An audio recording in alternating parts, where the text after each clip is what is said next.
ദൈവത്തിൻ്റെ അതിപരിശുദ്ധ നാമം മഹത്വപ്പെടുമാറാകട്ടെ. നമ്മളിന്ന് വായിക്കുന്നത് വിശുദ്ധ ലൂക്കോസിൻ്റെ സുവിശേഷം 10-ാം അധ്യായം 30-ാമത്തെ തിരുവചനം. യേശു പറഞ്ഞു, ഒരുവൻ ജെറുസലേമിൽ നിന്നും ജെറിക്കോയിലേക്ക് പോവുകയായിരുന്നു. അവൻ കവർച്ചക്കാരുടെ കയ്യിൽപ്പെട്ടു. അവരവൻ്റെ വസ്ത്രങ്ങൾ ഉരിഞ്ഞെടുത്ത് അവനെ പ്രഹരിച്ച് അർദ്ധപ്രാണനാക്കിയിട്ട് പോയി കളഞ്ഞു. പരിശുദ്ധ തൃത്വൈക ദൈവത്തിന് സ്തുതി. ജെറുസലേമിൽ നിന്ന് ജെറിക്കോയിലേക്ക് പോകുന്ന ഒരു യഹൂദൻ്റെ കഥ പറയുന്ന യേശു. ആ മനുഷ്യൻ കൊള്ളക്കാരുടെ കയ്യിൽ ഒരു വിജനപ്രദേശത്ത് വെച്ച് അകപ്പെടുകയാണ്. ഒരു കരുണയുമില്ലാതെ ആ കൊള്ളക്കാർ അവൻ്റെ വസ്ത്രങ്ങളും വിലപിടിപ്പുള്ള എല്ലാം എടുത്ത് ആ പാവം മനുഷ്യനെ പൊതിരെ തല്ലി ആ സഞ്ചാരിക്ക് ഇനി ഒരടി പോലും നടക്കുവാൻ സാധിക്കാത്ത വിധം, മരണത്തിലേക്ക് തള്ളിവിടുന്ന വിധം കൊല ചെയ്ത് പകുതി ജീവൻ നഷ്ടപ്പെട്ട ആ മനുഷ്യനെ ആ വഴിയിൽ ഉപേക്ഷിച്ച് കടന്നു കളയുന്ന കൊള്ളക്കാർ.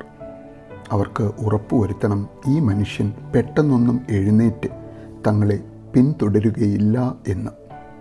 അപകടം പിടിച്ച ആ വഴിയിലൂടെയുള്ള യാത്രയിൽ വീണുപോയ മനുഷ്യനെപ്പോലെ ഇന്ന് അറിയാതെ വീണു പോകുന്നവരുടെ കൂട്ടത്തിൽ ഒരാളാണോ നാം?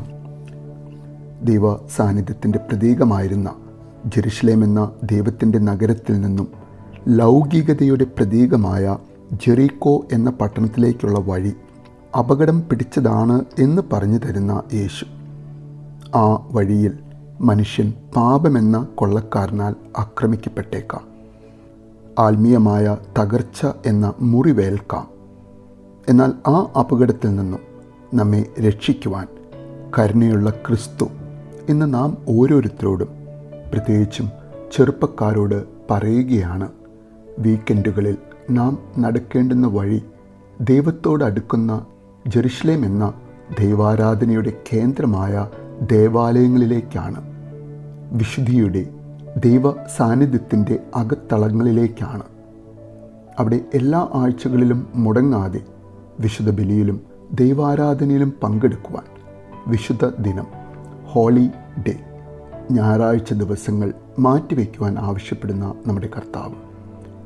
എന്നാൽ കൂട്ടുകാരുമായുള്ള വീക്കെൻഡ് സെലിബ്രേഷന് ശേഷം ലൗകിക ജീവിതത്തിൻ്റെ പാർട്ടികളിൽ മുഴുകി ലൗകികതയുടെ പ്രതീകമായ ജെറിക്കോയിലേക്കുള്ള അപകടകരമായ വഴിയിലേക്ക്, പാപ ലോകത്തിലേക്ക്, പ്രലോഭനങ്ങളും ദുഷ്ടശക്തികളും നമ്മെ കവർന്ന് കൊള്ളയടിച്ച് പരിക്കേൽപ്പിച്ച് ശൂന്യമാക്കുന്ന വഴികളിലൂടെ ആത്മീയ മരണത്തിലേക്ക് നടക്കുവാൻ നമുക്കാർക്കും ഇടവരാതിരിക്കട്ടെ എന്ന് നമുക്ക് ആഗ്രഹിക്കാം, പ്രാർത്ഥിക്കാം.